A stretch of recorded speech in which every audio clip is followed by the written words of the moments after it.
Hello friends, સ્વાગત છે તમારું ભાઈકાસ ફૂડ મ્યુઝિક ગુજરાતીમાં અને હું છું ભાઈકાત. આજે હું તમારી સાથે એક ચણ દાળ અને દૂધ અને શાકની નવી જ રીતની રેસીપી લઈને આવી છું. તો આ ચોક્કસથી જરૂર તમે સ્કીપ કર્યા વગર જોશો. જે લોકો નહીં ખાતા હોય ને દૂધી, તે પણ ખાવા લાગશે.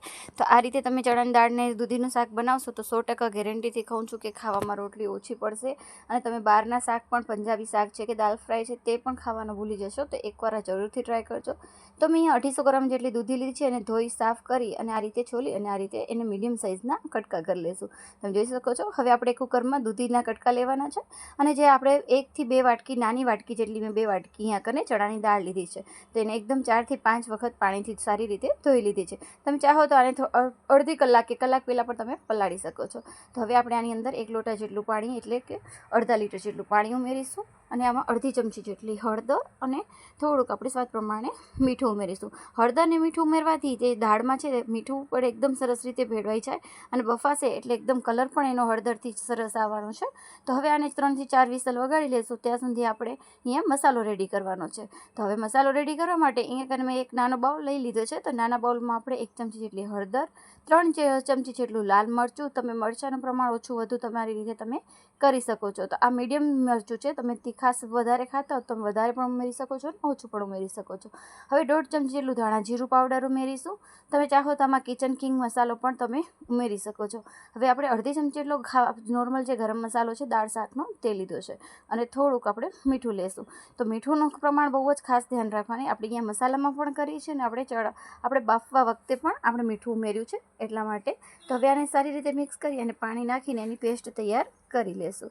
તો તમે આ રીત જરૂરથી ટ્રાય કરજો અને પછી કહેજો મને કેવી લાગે છે. આ રીતથી તમારો શાકનો સ્વાદ એકદમ બદલાઈ જશે. અને જો આપણે મસાલો આ રીતે બનાવીને રાખી દઈશું તો એનામાં આ મસાલો છે તે એકદમ સરસ રીતે ફૂલી જશે. તો એનાથી સ્વાદ પણ શાકમાં ખૂબ જ સરસ આવવાનો છે. હવે મસાલો રેડી કર્યા બાદ અહીંયા મેં 2 નંગ જેટલી ડુંગળી લીધી છે, તેને એકદમ સરસ રીતે ઝીણી ચોપ કરી લીધી છે. આદુ, મરચાં, લસણની પેસ્ટ છે અને આપણે 2 નંગથી 3 નંગ જેટલા નાના ટામેટાં છે અને મસાલો છે. તો હવે વઘાર કરવા માટે આપણે એક કઢાઈમાં 2 ચમચી જેટલો તેલ લઈશું. તેલનું થોડુંક પ્રમાણમાં વધારે રાખવાનું, નહીં ઓછું ન વધુ, અને 2 ચમચી જેટલું ઘી ઉમેરીશું. ઘીથી એનું સ્વાદ શાકનું છે એકદમ બદલાઈ જશે અને બહુ જ સરસ લાગવાનું છે. તો હવે અહીંયા ખડા મસાલા લીધા છે. તમે જોઈ શકો છો, તમાલપત્ર છે, તો આપણા તજ છે, સૂકા મરચાં છે, મેથીના દાણા, લવિંગ, મરી અને મીઠો લીમડો. હવે તેલ તપી જાય એટલે આપણે આમાં 1 ચમચી જેટલી રાઈ ઉમેરીશું. હવે રાઈ ફૂટે એટલે આપણે જે બધા ખડા મસાલા લીધા છે અને મીઠો લીમડો છે તે એમાં ઉમેરી દઈશું અને એકદમ સરસ રીતે વઘાર થઈ જાય પછી આગળની પ્રોસેસ કરીશું. તો તમે લોકો કેવી રીતે બનાવો છો તો મેં તમને આગળ કીધું, કમેન્ટમાં જરૂર જણાવજો અને તમે ક્યાંથી જોઈ રહ્યા છો તે પણ મને કમેન્ટમાં જરૂર જણાવજો. તો હવે એકદમ સરસ રીતે વઘાર થઈ જાય બાદ આપણે એની અંદર આપણે આદુ મરચાંવાળી લસણ છે તે ઉમેરવાની છે. એના પહેલાં આપણે હિંગ ઉમેરી દઈશું. તો અડધી ચમચી હિંગ ઉમેર્યા બાદ આપણે જે પેસ્ટ લીધી છે તે આદુ મરચાં લસણની તે ઉમેરી દેવાની. બધું હજુ કચરું જ વાટું છે, એકદમ પીસી નથી નાખ્યું. એનાથી ખાવામાં ખૂબ જ સરસ લાગે છે. તો હવે એકદમ સરસ રીતે લસણ સતળાઈ જાય પછી આપણે આગળ પ્રોસેસ કરીશું. તો તમને મારી બધી રેસીપી કેવી લાગે છે પ્લીઝ કમેન્ટમાં જરૂર જણાવજો. હવે આપણે આ ડુંગળી ચોપ કરેલી છે ઝીણી, તેને પણ આમાં એડ કરી દઈશું અને એને એકદમ સરસ રીતે સાતળી લેવાની છે. બ્રાઉન થાય ત્યાં સુધી આપણે એને સાતળીશું જેથી એની કચાશ છે તે દૂર થઈ જાય. હવે આપણે એની અંદર ટામેટાં નાખીશું. તો અહીંયા ટામેટાને પણ એકદમ સરસ રીતે સોતે કરવાના છે.